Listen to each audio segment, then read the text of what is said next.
आज मैं आपको सुनाऊंगी मुंशी प्रेमचंद की लिखी हुई कहानी मुबारक बीमारी। ये कहानी दो पीढ़ियों की सोच के बीच के अंतर को जाहिर करती है। तो आइए सुनते हैं। रात के 9 बज गए थे। एक युवती अंगीठी के सामने बैठी हुई आग फूंकती थी और उसके गाल आग के कुंदनी रंग में दहक रहे थे। उसकी बड़ी बड़ी आंखें दरवाजे की तरफ लगी हुई थीं। कभी चौंक कर आंगन की तरफ ताकती, कभी कमरे की तरफ। फिर आने वालों की इस देरी से त्योरियों पर बल पड़ जाते और आंखों में हल्का सा गुस्सा नजर आता। कमल पानी में झकोले खाने लगता। इसी बीच आने वालों की आहट मिली। कहर बाहर पड़ा खर्राटे ले रहा था। बूढ़े लाला हरनाम दास ने आते ही उसे एक ठोकर लगाकर कहा, कम वक्त, अभी शाम हुई है और अभी सी लंबी तान दी। नौजवान लाला हरिदास घर में दाखिल हुए, चेहरा बुझा हुआ, चिंतित। देवकी ने आकर उनका हाथ पकड़ लिया और गुस्से व प्यार की मिली हुई आवाज में बोली, आज इतनी देर क्यों हुई? दोनों नए खिले हुए फूल थे, पर एक ओस की ताजगी थी, दूसरा धूप से मुरझाया हुआ। हरिदास, हाँ आज देर हो गई, तुम यहाँ क्यों बैठी रही? देवकी, क्या करती, आग बुझी जाती थी, खाना न ठंडा हो जाता। हरिदास, तुम जरा से काम के लिए इतनी आग के सामने न बैठा करो, बाज आया गर्म खाने से। देवकी, अच्छा कपड़े तो उतारो, आज इतनी देर क्यों की? हरिदास, क्या बताऊं, पिताजी ने ऐसा नाक में दम कर दिया है कि कुछ कहते नहीं बनता। इस रोज रोज की झंझट से तो यही अच्छा कि मैं कहीं नौकरी कर लूं। लाला हरनाम दास एक आटे की चक्की के मालिक थे। उनकी जवानी के दिनों में आसपास दूसरी चक्की न थी। उन्होंने खूब धन कमाया, मगर अब वह हालत न थी। चक्कियां कीड़े मकोड़ों की तरह पैदा हो गई थीं। नई मशीनों और ईजादों के साथ उसके काम करने वाले भी जोशीले नौजवान थे, मुस्तैदी से काम करते थे। इसलिए हरनाम दास का कारखाना रोज गिरता जाता था। बूढ़े आदमियों को नई चीजों से चिढ़ हो जाती है। वह लाला हरनाम दास को भी थी। वह अपनी पुरानी मशीन ही को चलाते थे। किसी किस्म की तरक्की या सुधार को पाप समझते थे, मगर अपनी इस मंदी पर कुड़ा करते थे। हरिदास ने उनकी मर्जी के खिलाफ कॉलेजिएट शिक्षा प्राप्त की थी और उसका इरादा था कि अपने पिता के कारखाने को नए उसूलों पर चलाकर उसे आगे बढ़ाए। लेकिन जब वह उनसे किसी परिवर्तन या सुधार का जिक्र करता तो लाला साहब जामे से बाहर हो जाते और बड़े गर्व से कहते, कॉलेज में पढ़ने से तजुर्बा नहीं आता, तुम अभी बच्चे हो। इस काम में मेरे बाल सफेद हो गए हैं, तुम मुझे सलाह मत दो। जिस तरह मैं कहता हूं काम किए जाओ। कई बार ऐसे मौके आ चुके थे कि बहुत ही छोटे मसलों में अपने पिता की मर्जी के खिलाफ काम करने के जुर्म में हरिदास को सख्त फटकारें पड़ी थीं। इसी वजह से अब वह इस काम में कुछ उदासीन हो गया था और किसी दूसरे कारखाने में किस्मत आजमाना चाहता था, जहां उसे अपने विचारों को अमली सूरत देने की ज्यादा सहूलतें हासिल हों। देवकी ने सहानुभूति पूर्वक कहा, तुम इस फिक्र में क्यों जान खपाते हो? जैसे हम कहें वैसे ही करो। भला दूसरी जगह नौकरी कर लोगे तो वह क्या कहेंगे? और चाहे वे गुस्से के मारे कुछ न बोलें, लेकिन दुनिया तो तुम्ही को बुरा कहेगी। देवकी नई शिक्षा के आभूषण से वंचित थी। उसने स्वार्थ का पाठ न पढ़ा था, मगर उसका पति अपने अल्मा मेटर का एक प्रतिष्ठित सदस्य था। उसे अपनी योग्यता पर पूरा भरोसा था, उस पर नाम कमाने का जोश। इसलिए वह बूढ़े पिता के पुराने ढर्रों को देखकर धीरज खो बैठता था। अगर अपनी योग्यताओं के लाभप्रद उपयोग की कोशिश करने के लिए दुनिया उसे बुरा कहे तो उसकी परवाह न थी। झुंझलाकर बोला, कुछ मैं अमृत की घड़ियां पीकर तो नहीं आया हूं कि सारी उम्र उनके मरने का इंतजार करूं। मूर्खों की अनुचित टीका टिप्पणियों के डर से क्या अपनी उम्र बार बार कर दूं? मैं अपने कुछ हमउम्रों को जानता हूं जो हरगिज मेरी सी योग्यता नहीं रखते, लेकिन वह मोटर पर हवा खाने निकलते हैं, बंगलों में रहते हैं और शान से जिंदगी बसर करते हैं। तो मैं क्यों हाथ पर हाथ रखे जिंदगी को अमर समझे बैठा रहूं? संतोष और निष्प्रयता का युग बीत गया, यह संघर्ष का युग है। यह मैं जानता हूं कि पिता का आदर करना मेरा धर्म है, मगर सिद्धांतों के मामले में मैं उनसे क्या किसी से भी नहीं दब सकता। इसी बीच कहार ने आकर कहा, लाला जी थाली मांगते हैं। लाल हरनाम दास हिंदू रस्म रिवाज के बड़े पाबंद थे, मगर बुढ़ापे के कारण चौक के चक्कर से मुक्ति पा चुके थे। पहले कुछ दिनों तक जाड़ों में रात को पूरियां न हजम होती थी, इसलिए चपातियां ही अपनी बैठक में मंगा लिया करते थे। मजबूरी ने वह कराया जो हुज्जत और दलील के काबू से बाहर था। हरिदास के लिए भी देवकी ने खाना निकाला। पहले तो वह हजरत बहुत दुखी नजर आते थे, लेकिन बघार की खुशबू ने खाने के लिए चाव पैदा कर दिया था। अक्सर वह अपनी आंख और नाक से हाजमे का काम लिया करते थे। लाला हरनाम दास रात को भले चंगे सोए, लेकिन अपने बेटे की गुस्ताखियों और कुछ अपने कारोबार की सुस्ती और मंदी उनकी आत्मा के लिए भयानक कष्ट का कारण हो गई। और चाहे इसी उद्विग्नता का असर हो, चाहे बुढ़ापे का, सुबह होने से पहले उन पर लकवे का हमला हो गया। जबान बंद हो गई और चेहरा ऐंठ गया। हरिदास डॉक्टर के पास दौड़ा। डॉक्टर आए, मरीज को देखा और बोले, डरने की कोई बात नहीं, सेहत होगी, मगर 3 महीने से कम न लगेंगे। चिंताओं के कारण यह हमला हुआ है, इसलिए कोशिश करनी चाहिए कि वह आराम से सोएं, परेशान न हों, और जुबान खुल जाने पर भी जहां तक मुमकिन हो बोलने से बचें। बेचारी देवकी बैठी रो रही थी। हरिदास ने आकर उसको सांत्वना दी और फिर डॉक्टर के यहाँ से दवा लाकर दी। थोड़ी देर में मरीज को होश आया। इधर उधर कुछ खोजती हुई सी निगाहों से देखा कि जैसे कुछ कहना चाहते हैं, और फिर इशारे से लिखने के लिए कागज मांगा। हरिदास ने कागज और पेंसिल रख दी तो बूढ़े लाला साहब ने हाथों को खूब संभाल कर लिखा। इंतजाम दीनानाथ के हाथ में रहे। ये शब्द हरिदास के हृदय में तीर की तरह लगे। अफसोस, अब भी मुझ पर भरोसा नहीं, यानी कि दीनानाथ मेरा मालिक होगा और मैं उसका गुलाम बनकर रहूंगा। यह नहीं होने का। कागज लिए देवकी के पास आए और बोले, लाला जी ने दीनानाथ को मैनेजर बनाया है। उन्हें मुझ पर इतना भी एतबार नहीं है, लेकिन मैं इस मौके को हाथ से न जाने दूंगा। उनकी बीमारी का अफसोस तो जरूर है, मगर शायद परमात्मा ने मुझे अपनी योग्यता दिखलाने का यह अवसर दिया है और इससे मैं जरूर फायदा उठाऊंगा। कारखाने के कर्मचारियों ने इस दुर्घटना की खबर सुनी तो बहुत घबराए। उनमें कई निकम्मे बेमसरफ आदमी भरे हुए थे जो सिर्फ खुशामद और चिकनी चुपड़ी बातों की रोटी खाते थे। मिस्त्री ने कई दूसरे कारखानों में मरम्मत का काम उठा लिया था। रोज किसी न किसी बहाने से खिसक जाता था। फायरमैन और मशीनमैन दिन को झूठ मूठ चक्की की सफाई में काटते थे और रात के काम करके ओवर टाइम की मजदूरी लिया करते थे। दीनानाथ जरूर होशियार और तजुर्बेकार आदमी था, मगर उसे भी काम करने के मुकाबले में जी हाँ रटते रहने में ज्यादा मजा आता था। लाला हरनाम दास मजदूरी देने में बहुत हीले हवाले किया करते थे और अक्सर काट कपट के भी आदी थे। इसी को वह कारोबार का अच्छा उसूल समझते थे।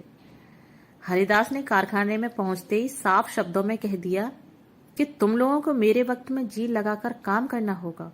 मैं इसी महीने में काम देखकर सबकी तरक्की करूंगा। मगर अब टाल मटोल का गुजर नहीं। जिन्हें मंजूर न हो वो अपना बोरिया बिस्तर संभाले। और फिर दीनानाथ को बुलाकर कहा, भाई साहब, मुझे खूब मालूम है कि आप होशियार और सूझबूझ रखने वाले आदमी हैं। आपने अब तक यहाँ का जो रंग देखा वही अख्तियार किया है, लेकिन अब मुझे आपके तजुर्बे और मेहनत की जरूरत है। पुराने हिसाबों की जांच पड़ताल कीजिए। बाहर से काम मेरा जिम्मा है, लेकिन यहाँ का इंतजाम आपके सुपुर्द है। जो कुछ नफा होगा उसमें आपका भी हिस्सा होगा। मैं चाहता हूँ कि दादा की अनुपस्थिति में कुछ काम अच्छा करके दिखलाऊं। इस मुस्तैदी और चुस्ती का असर बहुत जल्द कारखाने में नजर आने लगा। हरिदास ने खूब इश्तहार बंटवाए। उसका असर यह हुआ कि काम आने लगा। दीनानाथ की मुस्तैदी की बदौलत ग्राहकों को नियत समय पर और किफायत से आटा मिलने लगा।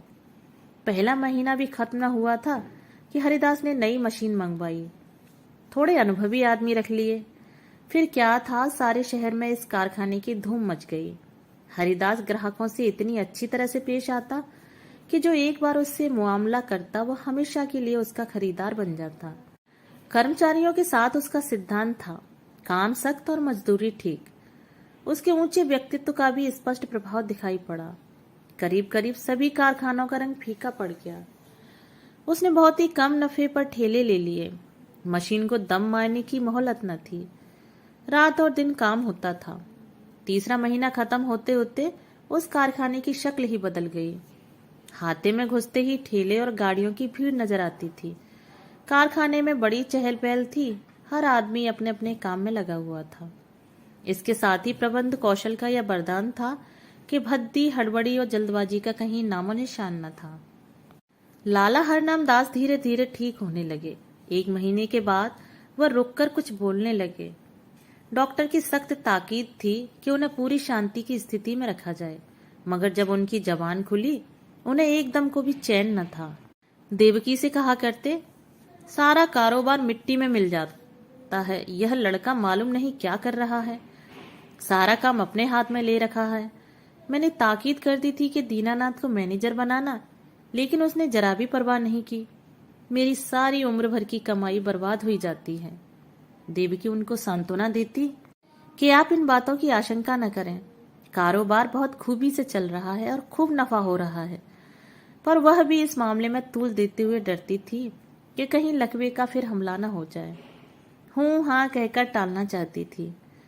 हरिदास ज्यों ही घर में आता, लालाजी उस पर सवालों की बौछार कर देते, और जब वह टालकर कोई दूसरा जिक्र छेड़ देता तो बिगड़ जाते और कहते, जालिम, तू जीते जी मेरे गले पर छुरी फेर रहा है, मेरी पूंजी उड़ा रहा है। तुझे क्या मालूम कि मैंने एक एक कौड़ी किस मशक्कत से जमा की है। तूने दिल में ठान ली है कि इस बुढ़ापे में मुझे गली गली ठोकर खिलाए, मुझे कौड़ी कौड़ी को मोहताज बनाए। हरिदास की फटकार का कोई जवाब न देता, क्योंकि बात से बात पड़ती है। उसकी चुप्पी से लाला साहब को यकीन हो जाता कि कारखाना तबाह हो गया। एक रोज देवकी ने हरिदास से कहा, अभी कितने दिन और इन बातों को लालाजी से छिपाओगे? हरिदास ने कहा, मैं तो चाहता हूं कि नई मशीन का रुपया अदा हो जाए तो उन्हें ले जाकर सब कुछ दिखा दूं। तब तक डॉक्टर साहब की हिदायत के अनुसार 3 महीने पूरे भी हो जाएंगे। देवकी, लेकिन इस छिपाने से क्या फायदा, जब वे 8 पहर इसी चिंता में रट लगाए रहते हैं। इससे तो चिंता और बढ़ती ही है, कम नहीं होती। इससे तो अच्छा है कि उनसे सब कुछ कह दिया जाए। हरिदास, मेरे कहने का तो उन्हें यकीन आ चुका। हाँ, दीनानाथ कहें तो शायद यकीन हो। देवकी, अच्छा तो कल दीनानाथ को यहाँ भेज दो। लालाजी उसे देखते ही खुद बुला लेंगे, तो मैं इस रोज रोज की डांट फटकार से तो छुट्टी मिल जाएगी। हरिदास, अब मुझे इन फटकारों का जरा भी दुख नहीं होता। मेरी मेहनत और योग्यता का नतीजा आंखों के सामने मौजूद है। जब मैंने कारखाना अपने हाथ में लिया था, आमदनी और खर्च का मीजान मुश्किल से बैठता था। आज 5 से का नफा है। तीसरा महीना खत्म होने वाला है और मैं मशीन की आधी कीमत अदा कर चुका। शायद अगले महीने 2 महीने में पूरी कीमत अदा हो जाएगी। उस वक्त से कारखाने का खर्च 3 गुने से ज्यादा है, लेकिन आमदनी 5 गुनी हो गई है। हजरत देखेंगे तो आंखें खुली हो जाएंगी। कहाँ हाथे में उल्लू बोलते थे। एक मेज पर बैठे आप ऊंघा करते थे, पर एक दीनानाथ कान को रेदा करता था। मिस्त्री और फायरमैन ताश खेला करते थे। बस 2-4 घंटे चक्की चल जाती थी। अब दम मारने की भी फुर्सत नहीं है। सारी जिंदगी में जो कुछ न कर सके वह मैंने 3 महीने में करके दिखा दिया। इसी तजुर्बे और कार्रवाई पर आपको इतना घमंड था। जितना काम वह 1 महीने में करते थे उतना मैं रोज कर डालता हूँ। देवकी ने भत्सनापूर्ण नेत्रों से देखकर कहा, अपने मुंह मियाँ मिट्ठू बनना कोई तुमसे सीख ले। जिस तरह माँ अपने बेटे को हमेशा दुबला ही समझती है, उसी तरह बाप बेटे को हमेशा नादान समझा करता है। यह उनकी ममता है, बुरा मानने की बात नहीं है। हरिदास ने लज्जित होकर सर झुका लिया। दूसरे रोज दीनानाथ उनको देखने के बहाने से लाला हरनाम दास की सेवा में उपस्थित हुआ।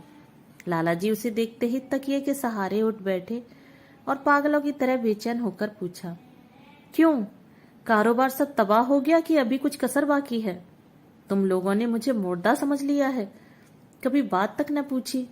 कम से कम मुझे ऐसी उम्मीद नहीं थी। बहू ने मेरी तीमारदारी न की होती तो मर ही गया होता।